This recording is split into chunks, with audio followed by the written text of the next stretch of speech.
Serang Jokowi dengan propaganda lembaga receh, logika PKS justru permalukan diri sendiri. Ditulis oleh Cak Anton di siwa.com. Saya rasa hanya Prabowo yang bisa mengatakan sepakat dengan lawan politik jika itu dirasa benar. Hal itu bahkan disampaikannya ketika debat Capres lawan Jokowi. Kalau PKS dengan segenap kadernya sebagai kelompok yang merasa tersisih tak pernah mengatakan sepakat, sepaham atau menunjukkan dukungannya terhadap pemerintahan Jokowi yang dianggap sebagai lawan politiknya, itu pun saya rasa lumrah, namanya aja lawan politik. Semua yang dilakukan pemerintah akan dicari kesalahannya. Jangankan yang kurang tepat, yang sudah tepat pun akan tetap dinyinyirin dan berusaha disalah-salahkan.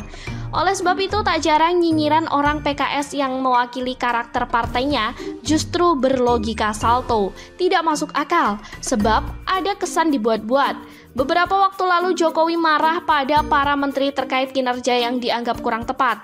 Tak hanya para menteri tetapi dengan pimpinan lembaga-lembaga yang ada di sana, ia pun mengancam akan membubarkan lembaga tak produktif. Apa yang disampaikan Jokowi bukan gertakan. 18 lembaga pun dibubarkan oleh Jokowi. Namun Mardhani PKS pun tetap nyinyir dan mengatakan bahwa yang dibubarkan oleh Jokowi adalah lembaga receh. Mardhani pun mengatakan bahwa hal itu mengecewakan publik. Justru kalau receh itu harus diberangus, bukan dipelihara. Lembaga itu dibentuk karena dibutuhkan. Ada situasi atau kepentingan yang mendasarinya. Ada target yang dicapai, oleh sebab itu jika sudah tidak dibutuhkan atau tidak ada pengaruhnya, keputusan membubarkan lembaga sudah tepat. Mempertahankan lembaga yang tidak berfaedah atau receh itu sama saja memberikan uang negara untuk hal yang tak produktif jika tidak boleh disebut sia-sia.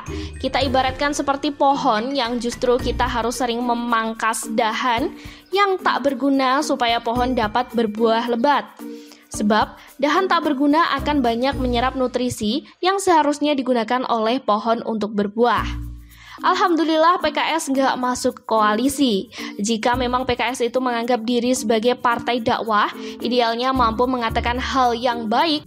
Jika memang itu baik, tidak mencari-cari kesalahan yang sejatinya tidak salah.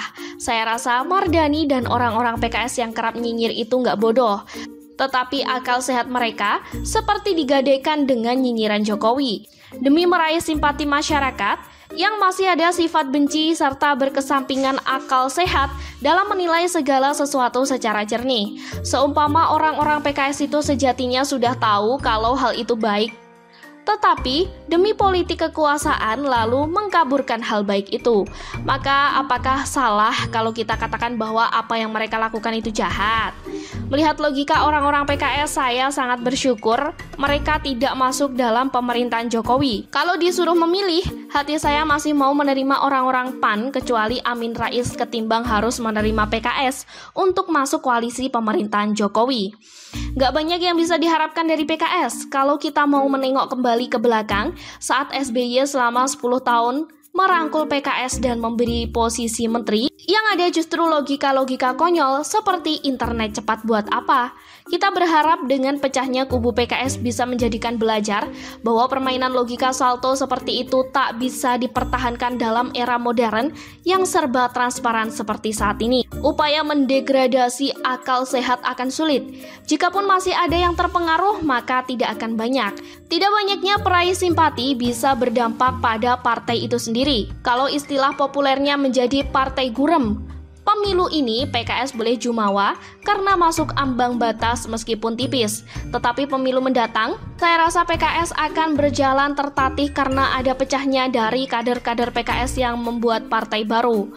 Partai besutan Anies Mata dan juga Fahri Hamzah sudah pasti akan mempengaruhi perolehan suara dari PKS ke depannya. Hal ini yang seharusnya menjadi pertimbangan oleh orang-orang PKS bahwa mereka harus mencari strategi baru untuk menghadapi mantan-mantan kader PKS yang mau tidak mau akan menggerus simpatisan mereka. Kedepannya kita hanya melihat saja kelompok siapakah yang paling kuat. Mereka seperti perang saudara.